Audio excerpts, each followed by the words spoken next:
제 또래 애청자분들에게 할 말이 너무나 많은 30대 여자입니다. 덫에 걸린 기분을 혹시 느껴보신 적 있나요? 심지어 처음에는 그게 덫인 줄도 모르고 나 스스로 그 안으로 들어갔다는 걸 깨달았을 때 느껴지는 허무함과 무력감이란, 사람이 저마다 좀 이상한 지점에서 고집을 부리게 될 때가 있잖아요. 그리고 그 고집은 내가 고집을 부렸던 선택이 잘못된 선택이었다는 걸 눈앞에서 보고서야 상황을 인정했을 때 그 고집이 꺾이게 되죠. 저 또한 제 스스로 잘못된 길로 들어서는 것도 모르고 한참을 길을 잃고 헤매다가 아예 새로 벽을 뚫고 출구를 만들어서 빠져나왔기에, 제 이야기를 들으시는 여러분께 종종 내가 내린 결정에 의심을 품는 게 필요하다는 얘기를 해보고 싶습니다. 엄밀히 제가 길을 잘못 들기 시작했을 때는 아마 남편과 결혼 준비를 하며 처음으로 시댁에 인사를 드리러 갔던 날이 기준점이 될 거예요. 그 당시 저는 30 중반이었고 지인의 소개로 만나게 된 남편은 30 후반이었죠. 남편은 국내 유명 주류 회사의 영업사원이었는데, 왜 영업사원이라고 하면 흔히 말빨도 좋고 쾌활하고 부침성 좋은 그런 이미지가 생각나잖아요. 근데 남편은 그런 이미지보다는 좀 더 차분하고 진중한 이미지였어요. 또 사람이 사소한 거 하나에도 책임감이 넘치는 사람이었어요. 본인이 뱉은 말은 끝까지 지키는 사람이고, 약속을 지키지 못할 일은 아예 처음부터 약속을 하지도 않았죠. 다른 사람들은 그런 단호함을 냉정하고 인간미 없다고 할지 모르겠지만 저는 오히려 그런 남편의 모습에 더 믿음이 갔습니다. 나중에 남편과 진지한 관계가 됐을 때 그 책임감이 타고난 성정이 아니라 후천적으로 남편이 지고 가야 할 삶의 무게에서 왔다는 걸 알 수 있었네요. 남편은 일남 이녀 중 장남이었는데 아버지께서 사고로 돌아가신 후에 어머니와 두 동생들을 아버지 대신에 책임져야 한다는 생각에 원래 목표로 했던 대학원 진학도 포기하고 바로 취업을 했다고 하더라고요. 먼저 떠난 가족의 빈자리까지 채워야 한다는 그 부담감, 제가 너무 잘 알죠. 저 또한 너무 당연하게 그 부담감을 지고 살았으니까요. 저는 30년 동안 한 우물만 판 사업가인 아버지와 그런 아버지 곁에서 버팀목이 되어주신 어머니 사이에서 태어나 자랐습니다. 경제적으로도 정신적으로도 부족함 없이 자라긴 했지만 그렇다고 해서 무너질 만한 역경이 없었던 건 아니에요. 제게는 같이 있으면 혹시 쌍둥이냐고 오해를 받을 정도로 닮은 2살 터울의 언니가 있었어요. 자매는 평생 둘도 없는 절친이라고 하는데 저 또한 언니와의 사이가 아주 돈독했죠. 부모님께는 자랑스러운 장녀이자 제게는 친구 같지만 든든하기도 한 언니. 하지만 저도 어머니도 아버지도 그런 언니를 가슴 한구석에 고이 묻어둘 수밖에 없었어요. 심장 쪽에 지병이 있던 언니는 20살도 넘기지 못하고 하늘의 별이 됐습니다. 그래서 어느새 저는 30을 훌쩍 넘는 어른이 됐는데 제 마음속 언니는 늘 고등학교 교복을 입은 어린 모습이었죠. 저도 정말 제 분신 같은 언니를 잃었지만 부모님께서는 영혼을 잃은 거나 마찬가지잖아요. 하지만 남은 가족들이 무너질 수 없기에 어떻게든 버티실 수 있었는데 아마 그 버티시게 된 힘이 바로 저였나 봐요. 아니, 버틸 수 있게 제게 더 집중을 하신 겁니다. 종종 제게 뭐든지 해주고 싶어 하시는 부모님을 보면서 떠난 언니에게 못해주셨던 걸 다 내게 해주고 싶으신가 보다 하는 느낌을 받은 적이 종종 있습니다. 그리고 그 의도치 않은 특권이 제게는 기분이 좋다기보단 부담감으로 다가올 수밖에 없었죠. 하지만 하나 남은 자식인 제게 집중하시며 떠난 언니에 대한 그리움을 잊으려고 노력하시는 부모님을 실망시켜드릴 수 없기에 저는 제 선에서 최선을 다해 그 기대에 부응을 하려고 했어요. 언니 목까지 좋은 딸의 모습만 보여드리고 싶었죠. 그리고 그런 제가 남편을 만났을 때 저희는 서로의 마음을 이해해주고 누구보다 공감해주는 상대를 만나게 된 겁니다. 내가 제일 무서운 게 돌아가신 아버지만큼 가족들한테 못하면 어쩌나 하는 거야. 나는 진짜 죽어라 노력하고 가족들한테 헌신하는 것 같은데 실상은 가족들이 우리 남편이 있었으면 우리 아빠가 살아계셨으면 하고 아버지의 빈자리를 크게 느끼면 내가 너무 허무하잖아. 맞아. 민우 씨도 그런 기분 아는구나. 내가 어렸을 때 조금이라도 학교 성적 떨어지면 제일 먼저 걱정이 되는 게 내 내신 문제 뭐 그런 것도 아니고 혹시 우리 부모님이 떠난 언니랑 나를 마음속에서 비교할까봐 그게 제일 무서웠어. 사실은 우리 부모님이 그런 분들도 아닌데 나 혼자 지레 겁먹은 거지. 그래도 혜원 씨 부모님께서는 눈치는 안 주셨잖아. 내 동생들은 은근히 나 눈치도 줬어. 뭐 내가 주는 용돈이 좀 줄거나 지들 원하는 거 안 사주거나 하면 내 앞에서 아버지 그립다는 말도 하고. 저희는 지울 수 없는 공통점 하나로 빠르게 깊은 관계가 됐고 마치 잃어버렸던 퍼즐 조각 마냥 잘 맞았어요. 1년 반 정도의 연애를 하다 자연스러운 스승처럼 결혼 이야기가 오고 가기 시작했죠. 남편과 연애를 하면서도 남편의 가족들을 향한 헌신과 희생의 모습을 볼 수 있었는데요. 예를 들어 저와 만나고 있다가도 동생들이나 어머니께 무슨 문제가 터지면 어쩔 수 없이 달려가곤 했어요. 시어머니께서는 시장에서 오랫동안 반찬 가게를 하셨었는데 한 번은 그쪽 상인들 몇몇과 시비가 붙어서 저와 1박 2일 여행을 갔던 남편이 시어머니의 연락을 받고 혼자 서울로 먼저 가기도 했습니다.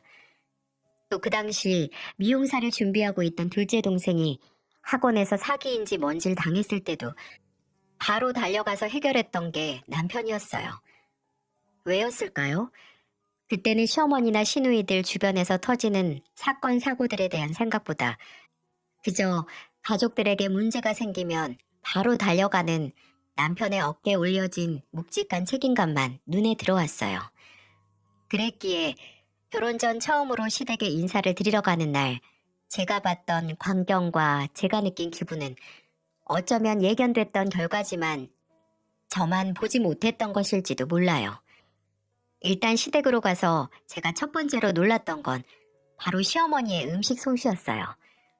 정말 잔뜩 긴장하고 가서 혹시 시댁 식구들과 식사하다가 탈이라도 날까봐 소화제도 먼저 먹고 갈 정도였는데 저는 그날 마치 며칠 굶었던 사람처럼 거의 10분 만에 밥 한 공기를 뚝딱 비웠습니다. 갈비찜이나 코다리 조림, 꼬막 무침도 물론 맛있었지만 제가 젓가락질을 멈출 수 없었던 건 바로 무생채 무침이었어요. 아니, 정말 단순한 반찬인데 어쩜 그렇게 상큼하고 감칠맛이 기가 막힐 수가 있을까요? 근데 시어머니께서 제가 잘 먹고 있는 걸 계속 보셨는지 후라이 해줄 테니까 그거랑 비빔밥 해 먹을래? 라고 하시더라고요. 저는 염치도 모르고 진짜 신나게 네! 라고 대답했고요. 시어머니는 큰 밥그릇을 가지고 오셔서 무생채, 고추장, 계란 후라이와 참기름만 넣어도 먹음직스러운 비빔밥을 숟가락으로 비비시며 이런 말을 하셨어요. 내가 형편이 넉넉지 못해서 며느리 너한테 크고 값진 건 못해줘도 이렇게 맛있는 음식은 평생 배불리 먹여줄 수 있어. 먹는 즐거움이란 말이 괜히 있니?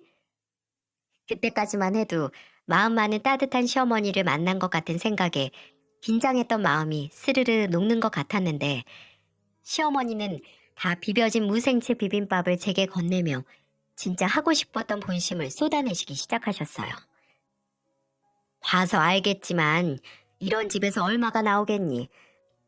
세상이 아무리 변했어도 아직 남자 쪽에서 집해가야 한다고 하는데 우린 이렇게 좁다란 집에서 몇십 년 살면서 어떻게 아들내미 결혼한다고 서울의 아파트 수준의 집을 마련해줘. 안 그러니?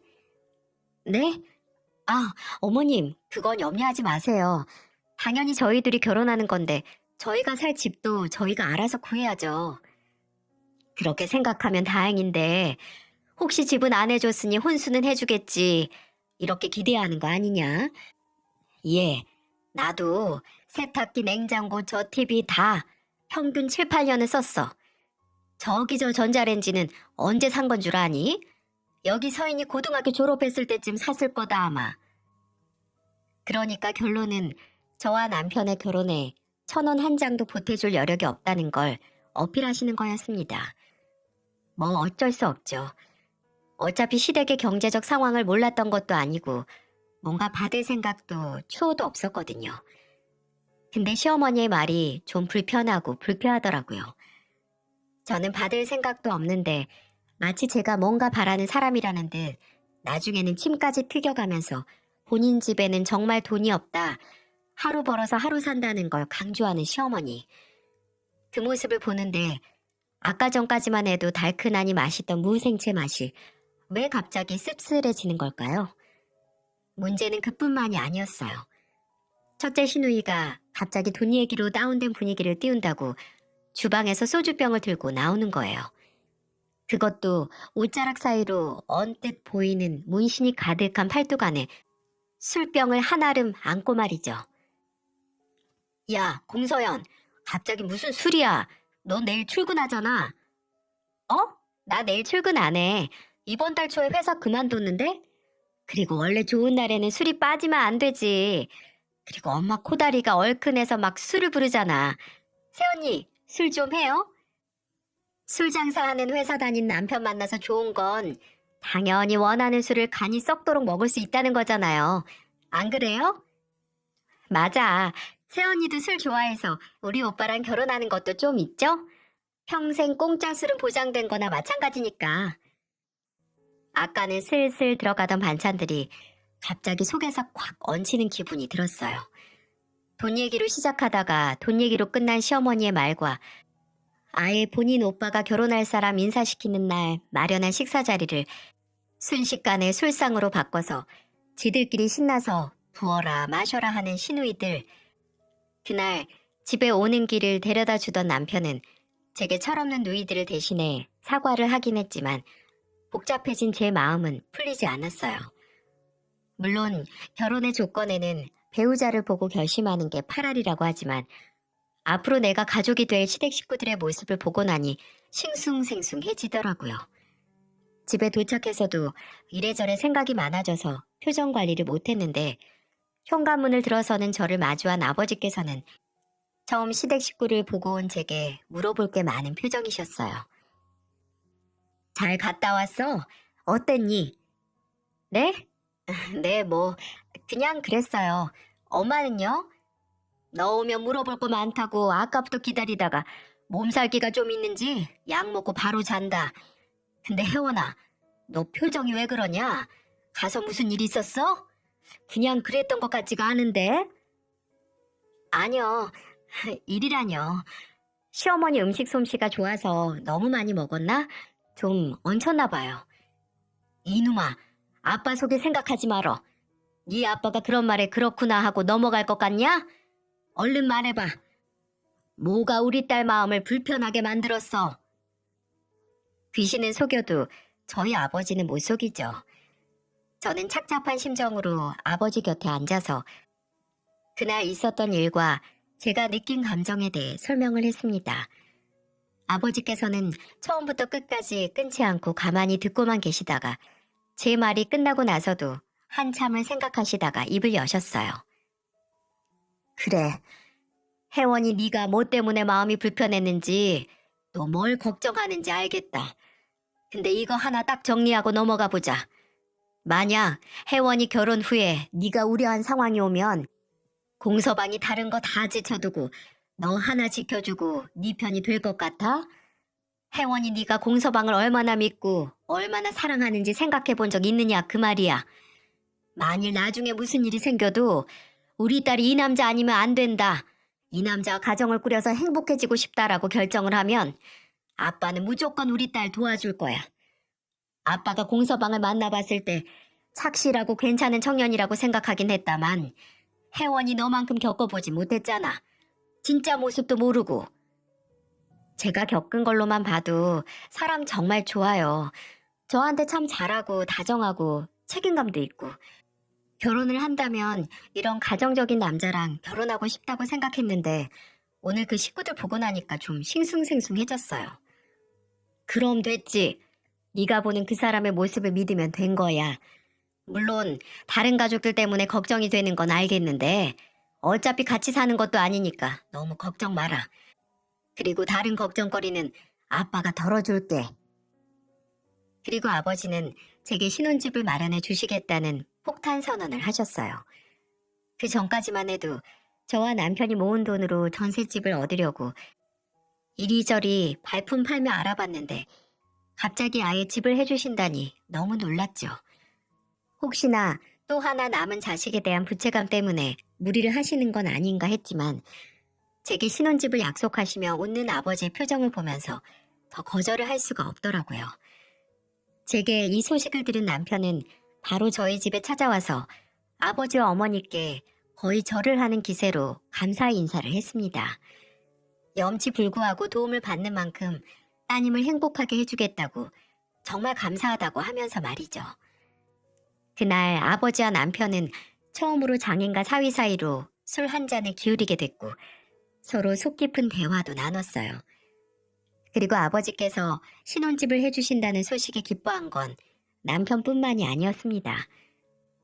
시어머니께서도 어느 날 제가 인사드리러 간 날 잘 먹었던 반찬 몇 가지 쌌다고 남편과 들러서 가져가라고 저를 초대하셨거든요. 근데 반찬은 그냥 저를 낚을 미끼였던 셈이죠. 예, 민우한테 집 얘기 들었다. 어쩜 사돈어른 통도 크시지 어떻게 그렇게 큰 돈을 덜커. 사돈어른 사업한다는 건 들었는데 내가 이 정도로 자산가일 줄은 몰랐어. 대체 무슨 회사를 경영하길래 딸 자식 결혼한다고 서울에 아파트를 쉽게 사. 아, 저도 아버지 사업에 대해 잘 아는 건 아니어서요. 에이, 그래도 기본은 알 거 아니야, 기본은. 1년 매출이나 뭐 사원수는 얼마나 되는데? 대체 규모가 어느 정도야? 궁금해 죽겠네. 어머님, 정말 제가 아는 게 없어요. 아유, 뭐 네가 그렇다면 그런 건데. 그럼 혹시 나중에 사돈어른 은퇴하면 그 회사는 네가 물려받니? 우리 민우 지분은 얼마나? 아유, 어머니, 그만 좀 하세요. 무슨 감사 나왔어요? 뭘 그렇게까지 궁금해해요. 혜원이가 불편해하는데 괜한 거 그만 물어보시고 그냥 장인어른 덕에 제일 걱정거리였던 거 해결했다고 그렇게만 생각하세요. 아시겠어요? 다행히 저희 아버지 회사 얘기에 시어머니 눈에서 튀는 불꽃에 남편이 물을 뿌렸지만 아버지 사업에 대한 시어머니의 관심이 식은 건 아니었습니다. 결혼 후에 오히려 더 적극적으로 관심을 표하기 시작하셨기에 제가 이곳에 사연을 보내게 된 거죠. 앞서 제가 잠깐 말을 흘렸던 것처럼 첫째 시누이는 거의 백수에 가까운 상태였어요. 늘 구직 활동을 하고 정말 작은 회사에라도 취직을 하지만 그게 반년을 넘긴 적이 없습니다. 한 번은 회사 안에서 잘못을 해서 권고사직을 당한 적도 있었고 상사와 대판 싸우고 먼저 자리를 박차고 나온 적도 덜어 있었어요. 그럴 때마다 시어머니는 딸의 막무가내 행동을 남편에게 전화해서 서연이 그 기집애 때문에 못 살겠다고 우는 소리를 하셨죠. 또 그런 얘기를 들은 남편은 이리저리 연락을 해서 시누이를 취직시킬 면접 일정을 잡아주기도 했고요.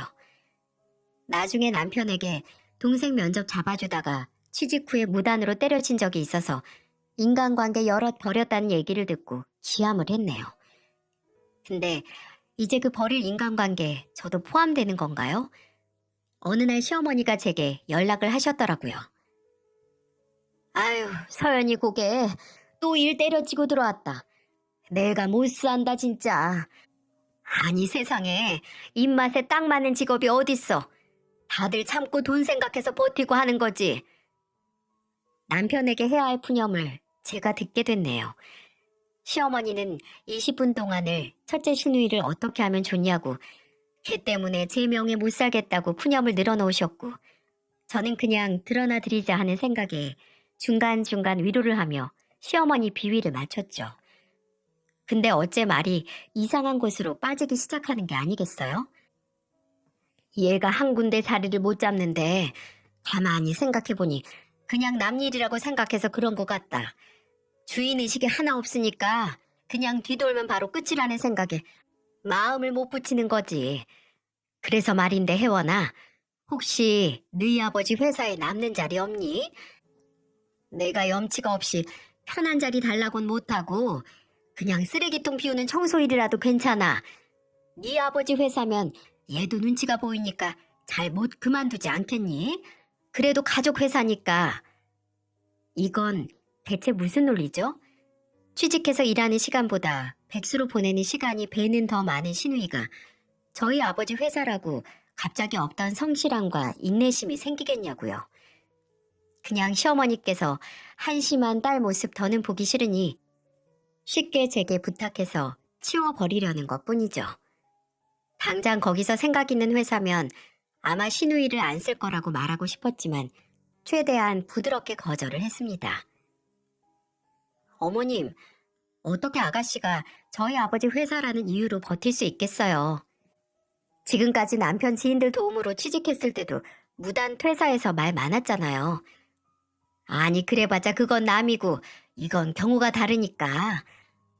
그리고 아마 청소는 그 건물에서 관리를 하는 거라서 권한이 없을 수도 있고요. 또 일이 지방 출장도 많고 공장이나 현장에 나가는 일도 많아서 아마 아가씨가 하긴 좀 힘들 거예요. 딸인 저도 아버지 회사에 취직할 생각을 안 하고 다른 회사에서 일하는데 말 다 했죠 뭐.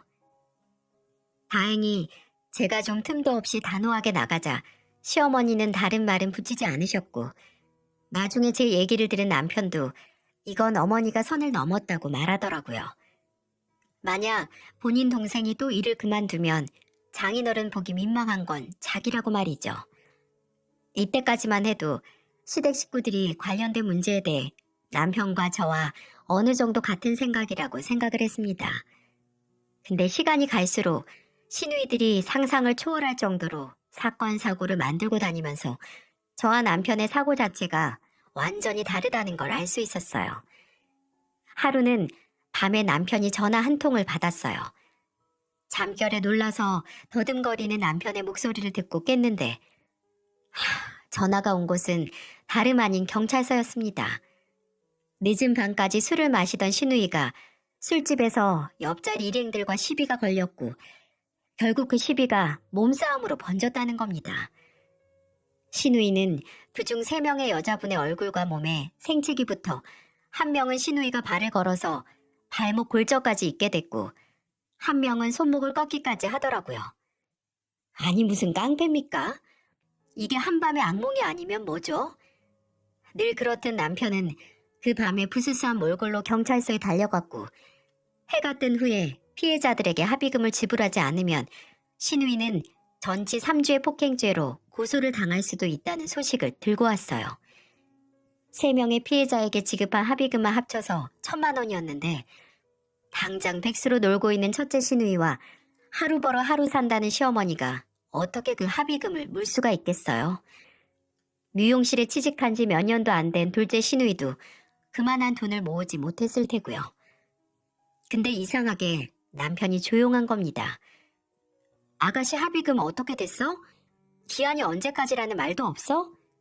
라고 물어보면 그냥 착잡한 얼굴로 한숨을 쉬면서 모르겠어 라고만 하는 거예요. 그래도 미우나 고우나 남편이 아끼는 동생이 전과자가 될 수 있는 상황에서 저도 걱정이 돼서 첫째 시누이에게 전화를 했어요. 근데 그렇게 건 전화에서 정말 황당한 얘기를 듣고 말았습니다. 합의금이요? 아, 그거 오빠가 해결해 줬는데? 언니 몰랐어요? 설마 그 오빠가 제 남편인가요? 아니 1,000만 원이란 거액을 남편이 무슨 재주로 아니 어떻게 아내인 제게 말 한마디 없이 덜컥 시누이에게 줄 수 있죠? 아무리 긴급한 상황이라고 하더라도 당장 잡혀 들어가는 것도 아니었는데 어떻게 저를 이렇게 무시할 수 있냐고요. 첫째 시누이에게 혹시 남편이 무슨 돈이라고 하면서 줬냐고 하니까 시누이는 뭐 오빠가 적금 든 게 있는데 그거 깨서 마련해줬다고 죽다 살아났다고 하더군요. 아, 적금. 맞아요. 남편이 들고 있던 적금이 있긴 했습니다. 근데 명의가 남편이었을 뿐이지 돈은 저와 남편 공동 생활비 통장에서 나가는 거였어요.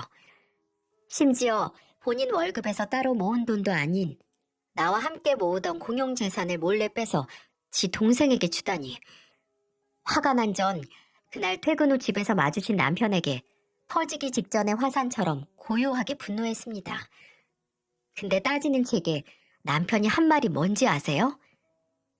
그럼 동생이 당장 고소당해서 앞으로 취업길이 막힐지도 모르는데 오빠가 돼서 가만히 손 놓고 있어?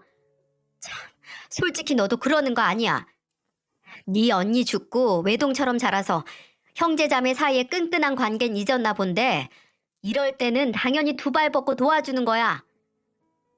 뭐 한 놈이 성낸다고 제가 제대로 들은 게 맞나요? 괜히 지 잘못 아니까 더 당당하게 헛소리하는 남편을 보면서 저 인간의 가족에 대한 책임감의 바운더리에 내가 들어가긴 하나 싶은 의문이 들기 시작했어요. 저 인간이 직퇴하는 가족이 내가 아니라 사고만 치는 시누이들과 뻔뻔한 시어머니라는 생각에 너무 화가 나서 처음으로 남편에게 소리를 지르면서 화를 냈습니다. 지금 말 다 했어? 19에 하늘 날아간 우리 언니도 30 넘게 처먹은 네 동생보다 철들었겠다.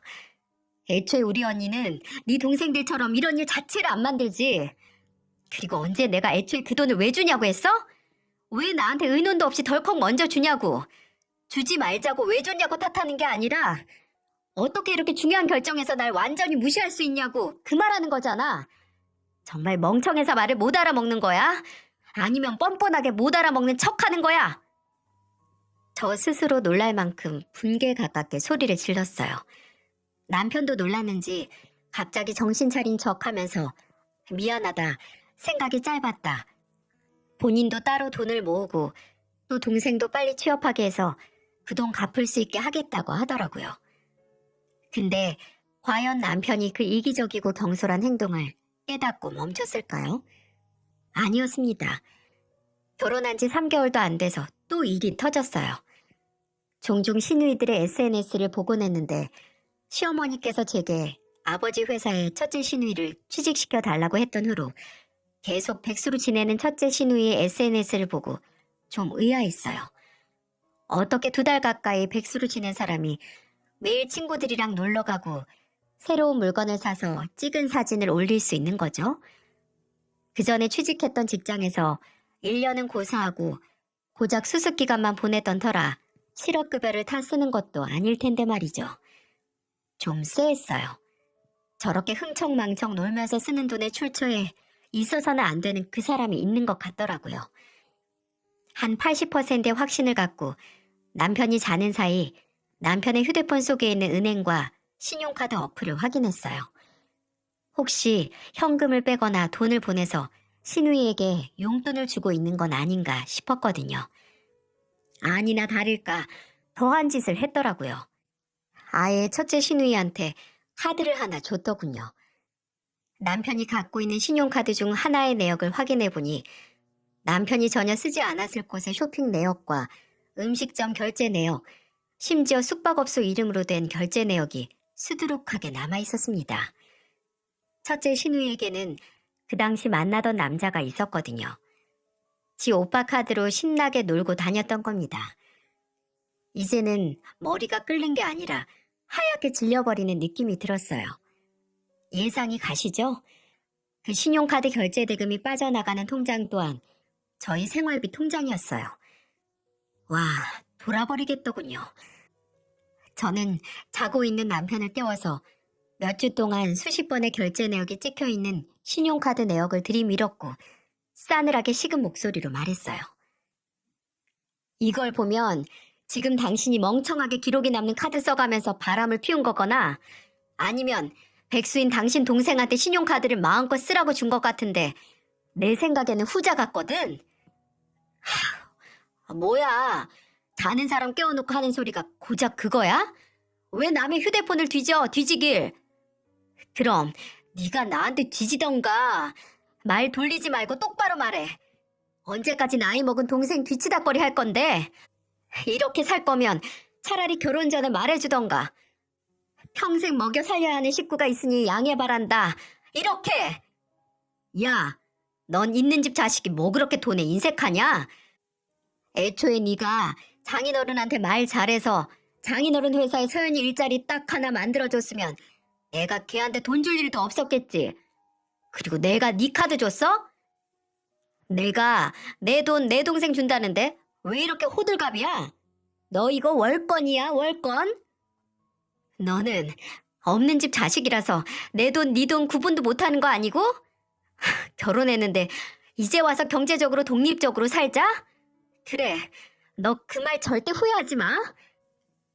남편이 백수인지 동생에게 준 카드를 도로 가져올 생각이 0.1%도 없어 보이기에 저는 아예 타겟을 바꿔 다음날 첫째 시누이에게 전화를 했습니다.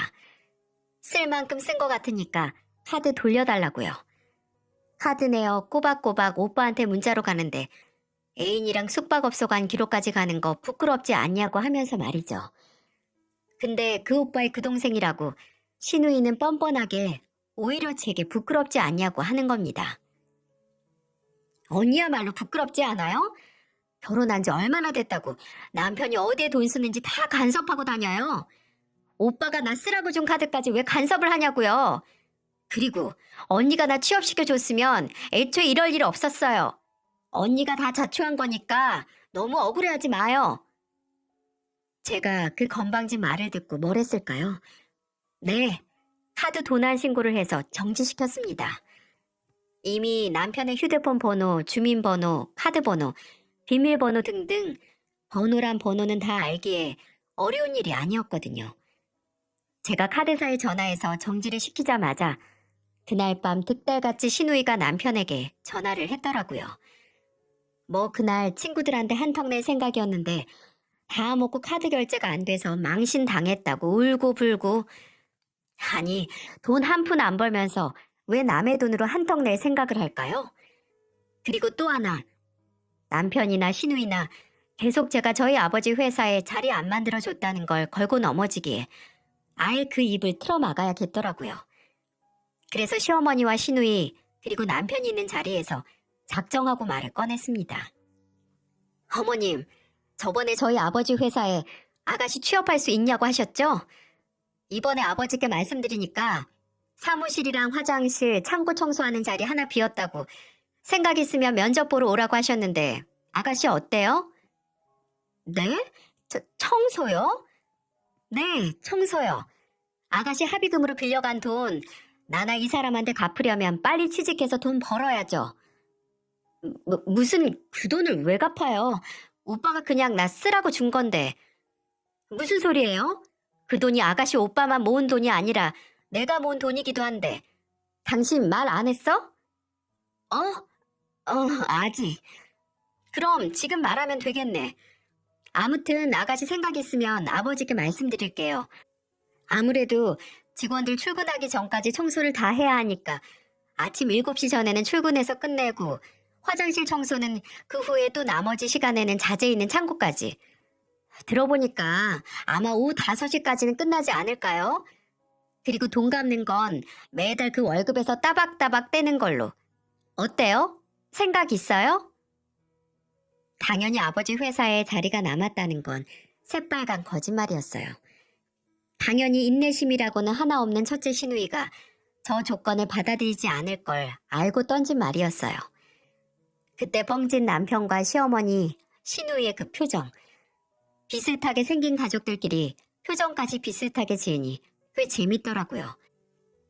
그렇다고 이 일로 시어머니와 시누이들이 더 이상 선 넘는 부탁을 안 한 것도 아니었습니다. 이번엔 둘째 시누이가 문제였어요. 시어머니가 둘째 시누이가 결혼할 남자를 데려온다고 저도 남편도 오라고 하시더라고요. 여기까지는 문제가 아니었죠. 둘째 시누이의 결혼을 앞두고 하하호호하며 대화를 나누고 있는데 들어보니 남자 쪽에서 집안도 괜찮고 능력도 있는 것 같더라고요. 인물도 나쁘지 않았고요. 둘째 시누이는 얼굴이 오밀조밀 예뻤는데 잘 어울리는 한상이다 하고 별다른 생각을 안 하고 있었습니다. 시어머니가 화통하게 웃으시며 혼수는 걱정 마라. 서인이 올해비가 2천만 원까지는 도와준다고 했으니까 라는 말을 내뱉기 직전까지 말이죠. 더 환장할 노릇은 시어머니 그런 말에 남편까지 허허 웃으면서 당연하지. 우리 막내 결혼하는데 이 정도는 해야지. 라고 맞장구를 쳤다는 겁니다. 진짜 둘째 시누이 결혼 상대가 시댁에서 나가기 전까지 허벅지를 바늘로 후벼 파는 심정으로 참았습니다. 당장 얼어 죽을 2천이야? 라고 소리를 지르고 싶은데 말이죠. 그리고 드디어 둘째 신우이와 결혼할 남자가 이제 집에 간다고 나갔을 때 저는 억눌러 왔던 질문을 시어머니와 남편에게 던졌어요. 여보, 혹시 나랑 결혼하기 전부터 따로 둘째 아가씨 결혼 자금 모으고 있는 거 있었어? 아니, 그런 건 아닌데. 아, 그럼 첫째 아가씨가 깽판 치고 물어줬던 합의금처럼 나랑 둘이서 같이 모은 적금으로 준다는 거겠네? 예, 넌 뭐 그런 걸 따지고 있냐. 그거 너 만나기 전부터 민우가 지 동생들한테 약속했던 거야. 결혼할 때 아버지 대신 혼수해준다고. 오, 전 처음 듣는데요. 근데 그럼 그 돈은 당연히 따로 모아뒀어야 하는 거 아니에요? 결혼한 다음에 저한테 말도 없이 그 약속된 돈에 제 돈까지 포함시키는 게 아니고요. 어머님, 이미 남편이 멋대로 첫째 아가씨 합의금으로 적금 한번 깼고 나머지 적금까지 깨기에는 한 달에 저희도 고정적으로 나가는 지출이 꽤 많아요. 그리고 언제까지 이 사람이 야, 너 지금 뭐 하는 짓이야? 왜 주제에 넘게 내가 한 약속에 대해 우리 어머니한테 이렇다 저렇다 말이 많냐고. 내 동생 결혼하는데 내가 돈 좀 쓰겠다는데 그렇게 떨버? 네 돈 조금 썼다고 우리 가족 무시하는 거야 뭐야? 너 설마 네 언니는 예전에 죽어서 뭐 자매 결혼이다 뭐다 받을 거 없으니 나한테도 똑같이 주기 싫어서 그러는 거야? 미쳤어? 드디어 너 완전히 도른 거야? 애초에 무시당할 짓을 하지 마 그럼. 우리 결혼한 지 이제 고작 3달 넘었어. 근데 지금까지 당신 가족들 문제로 싸운 게 벌써 몇 번이야. 그중 돈 문제는 또 몇 번이고. 당신이나 당신 가족이나 너무한다고 생각하지 않니? 이럴 거면 뭐하러 결혼했냐? 그냥 어머니랑 동생들이랑 오순도순 서로 등골 다 발라가며 살지.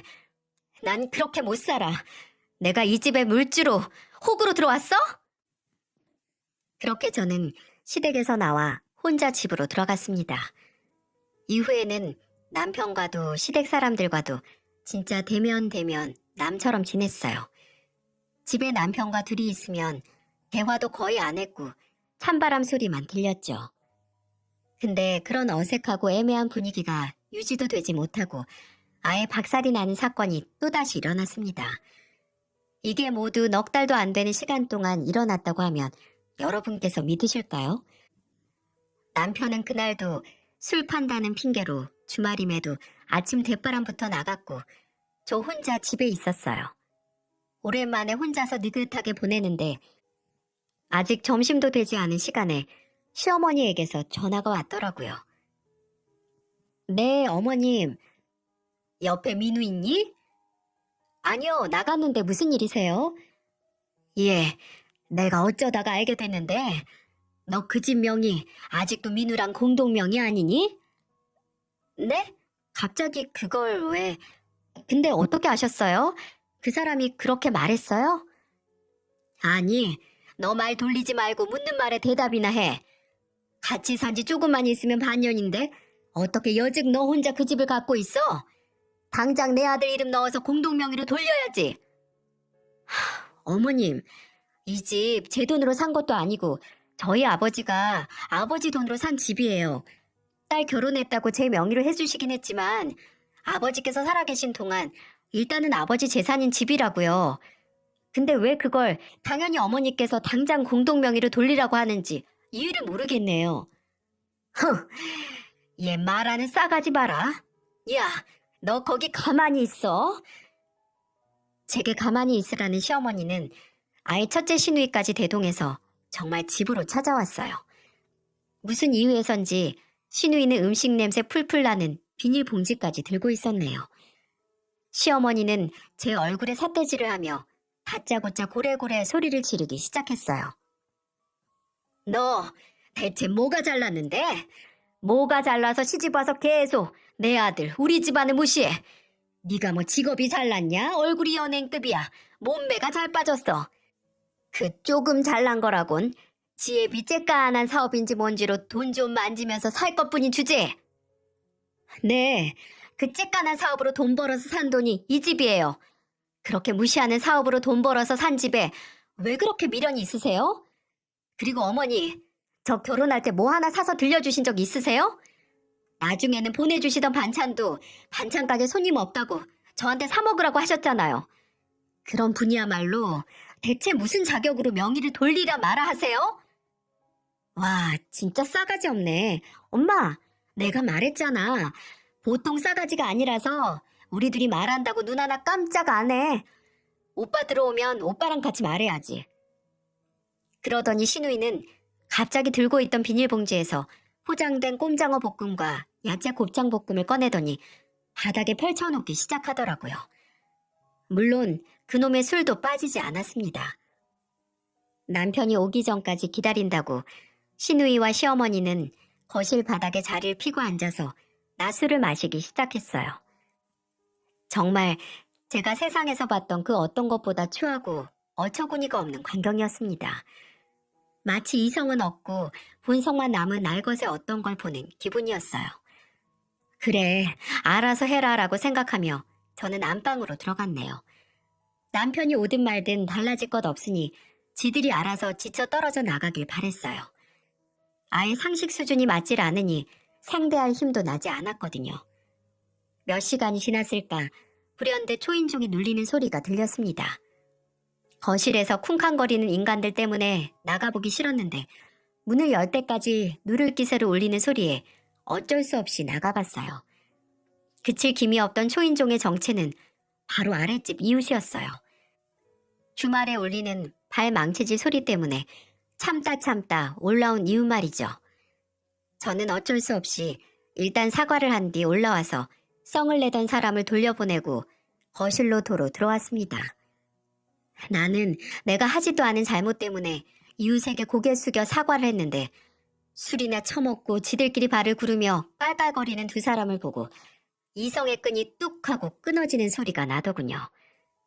저는 당장 바닥에 퍼질러 앉은 두 사람에게 다가갔고 바닥에 펼쳐진 음식이 담긴 일회용 용기를 발로 차버렸어요.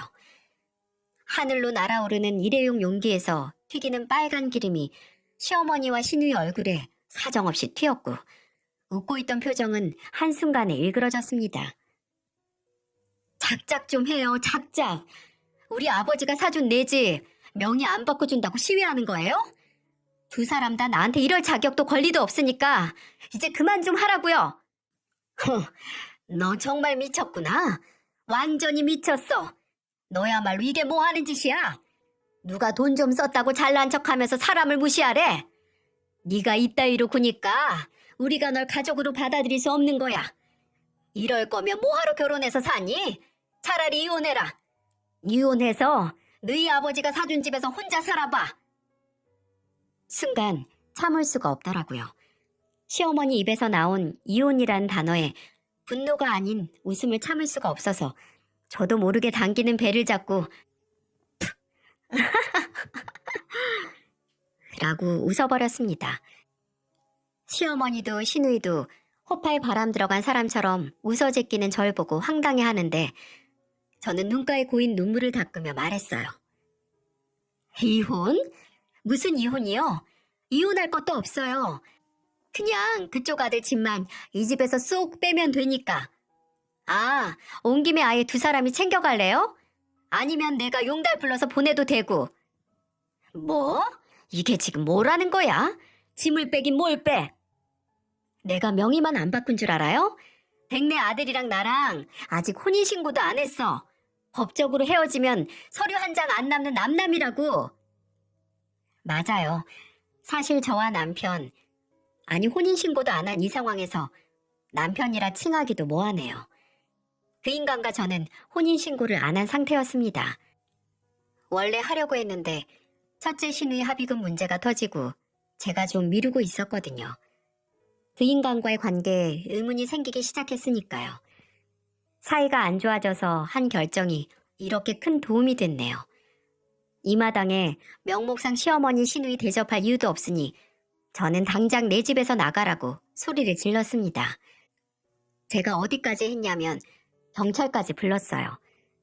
경찰이 오고 어리 빠진 두 사람을 몰아낸 뒤에 저는 그 인간과 그 인간 가족들의 손길이 닿았던 곳에 한시라도 있고 싶지 않았습니다. 그래서 일단 그 인간이 들어오지 못하게 도어락 번호를 바꾸고 간단히 제 짐을 챙겨서 친정으로 갔습니다. 밤 늦게야 집에 기어간 건지 바뀐 도어락 번호를 누르지 못한 그 인간에게서 전화가 왔고 저는 그저 있는 그대로 말할 뿐이었어요. 뭐야? 아니, 이거 왜 안 열려? 너 집에 없어? 누군데 너너거려? 나 알아요? 어? 뭐야? 이거 강희원 휴대폰 아니야? 맞는데 너 누구시냐고? 아이, 이것 봐라. 네 남편이다, 남편. 나 남편 없는데? 아, 혼인신고 안 하고 잠깐 같이 살던 쓰레기 같은 놈은 있었지. 혹시 그 쓰레기신지? 아이, 아까부터 대체 무슨 소리 하는 거야, 너? 궁금하면 그쪽 가족한테 오늘 무슨 일이 있었나 물어보시던가. 그리고는 바로 전화를 끊었죠. 다음날 술에 깬 건지 아니면 제가 쫓아낸 지 가족한테 무슨 얘기를 들은 건지 연락이 와서 혜원아, 내가 시킨 것도 아니고 어머니랑 서연이가 멋대로 가서 너한테 난리친 걸 왜 나한테 그래. 내가 다시는 안 그러게 일러둘게. 그 집 네 거 맞아. 나는 공동명의 꿈도 안 꿨어. 라고 눈물겨운 변명을 하더라고요. 저는 일 없다고 했습니다. 더 이상 같이 살아봤자 너랑 내가 법적으로 부부가 될 일이 없으니 더 이상 시간 낭비하지 말자고 했어요. 그 얘기를 듣고 그 인간이 어떻게 했을까요? 처음에는 지 어머니랑 동생을 보내서 제게 사과를 시키더라고요. 진짜 끌어넘칠 것 같은 울분을 삼키면서 이빨까지 꽉 깨물고 이제 그런 일 없을 거다. 우리가 주제넘게 굴었다. 미안하다. 라고 사과하는 시어머니와 시누이를 보면서 통쾌하긴 했지만 솔직히 좀 귀찮았어요. 사과를 받으면 그걸 용서해야 하는 마음의 짐이 생길 수밖에 없잖아요. 저는 용서를 할 생각조차 없었기에 제 앞에 고개를 숙인 두 모녀의 정수리를 보고 아무 말 없이 자리를 떴습니다. 제가 아예 집에 있던 그 인간의 짐을 싹 정리해서 예전 제가 시댁이라고 불렀던 그 집으로 보내니 나중에는 아예 협박을 하더군요. 뭐 사실혼 관계도 위자료 청구가 가능하다고 당장 위자료 소송한다고 떵떵거려서 저도 저희 아버지를 통해 알게 된 사실을 그 불쌍한 인간에게 말해줬죠. 야, 사실혼 되려면 너랑 나랑 공동재산을 만들었다는 게 입증돼야 하는데 그게 있냐? 너 나랑 같이 든 적금 네 맘대로 깨서 네 동생들한테 다 퍼줬잖아. 심지어 생활비에도 멋대로 손댔으면서 무슨 공동재산이야 이게? 네가 공동이었던 재산에 말도 없이 손을 댄 그 순간 그 관계도 다 깨진 거지. 그리고 너 계속 주제 모르고 설치면 나는 나랑 같이 든 적금 네 동생이 남의 집 귀한 딸들 때리고 물은 합의금으로 쓴 걸로 고소해버릴 테니까 어디 정말 끝까지 더럽게 얽혀보던가. 솔직히 이 얘기를 했을 때 깨끗하게 떨어져 나가길 바랬는데 의외로 더 끈질기고 구질구질 하더라고요. 분개를 한 저희 아버지가 잡혀 들어갈 작정으로 니놈 인생 나락으로 떨어지게 할 테니까 2번 다시 내 딸 앞에 나타나지 말라고 협박 아닌 협박을 했을 때야 그제야 조용해지더라고요. 5달도 안 된 제 스스로 걸어 들어간 악몽 같은 시간이 5년 아니 50년처럼 길게 느껴졌었습니다. 그 인간 짐을 정리해 용달로 보내고 제 짐과 가구들까지 싹 정리해서 그 끔찍한 인간과의 기억이 있는 집은 전세로 내놨어요. 시설도 인프라도 리모델링한 인테리어도 너무 좋았는데 도저히 그 추잡하고 너절했던 기억들 때문에 살 수가 없더라고요. 저는 그 인간과 갈라서고 지금까지 부모님 댁에서 함께 살고 있고 딸에게 일어난 충격적인 사건들 때문에 부모님께서는 차라리 계속 엄마 아빠와 함께 살자고 저를 꼬시고 계시네요. 웃긴 건 저도 그 꼬드김에 거의 넘어갔다라는 겁니다. 아마 제가 결혼 정년기의 나이, 나를 사랑해주는 사람 곁에서 편하게 살고 싶은 생각에 떠밀려 분명 더 따지고 신중해야 하는 결정을 눈 질끈 감고 해버렸는지도 모릅니다.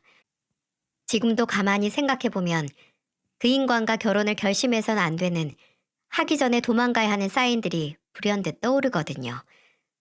근데 그저 나한테 잘해준다는 그 당연한 이유와 저와 비슷한 상처를 갖고 있다는 동질감으로 그 사인을 못 본 척 했나 봐요. 참 어리석었죠. 지금은 친구들과 우스갯소리로 제 결혼 생활이 세계 짧은 결혼 생활 기네스에 올려도 될 정도라고 하지만 내심 그 기간이 더 짧았어야 했다는 생각을 해요. 제 스스로 들어간 그 덫에 길을 잃을 수도 있다는 불안감과 위험 요소를 안고 들어간 길에서 더 빨리 빠져나왔어야 했다고요. 내가 내린 선택과 결정에 한치 흔들림 없이 의심하지 않고 믿음을 가져야 한다고 하지만 때때로 그 믿음이 나를 돌이킬 수 없는 미로 속으로 데려다 놓는 것만 같습니다. 때를 놓치지 않고 적당한 수준의 의심이 오히려 나를 살리기도 하고요. 하지만 무조건적으로 뭐든 의심을 하는 것보단 앞으로도 수십 번, 수백 번 이런 실수를 저지르는 게 인간이니 길을 잃으면 왔던 길을 천천히 되짚어 돌아가면 되고 미로 속에서 출구가 보이지 않는다면 벽을 허물어서 탈출할 수 있다는 생각으로 살아야 내 앞을 가로막는 장애물을 마주했을 때도 당황하지 않고 침착하게 해결을 할 수 있는 여유가 생기지 않을까 하는 생각을 하네요. 아마 이 사연은 가장 짧은 기간 내에 인생 최고의 교훈을 준 그런 사연이 아닌가 싶습니다. 부디 저처럼 겪어보고 아차 하고 돌아가시지 말고 아, 이런 일을 겪은 사람도 있구나 하는 생각으로 굳이 돌다리 두들겨 보지 않고 옆에 튼튼한 다리를 새로 지어서 건너가시면 좋겠어요. 제가 이 사연을 보내는 이유이기도 하니까요. 이야기를 들어주신 모든 분들이 늘 행복하고 실수를 하더라도 금방 회복되는 그런 긍정적인 인생을 사시길 진심으로 바랍니다.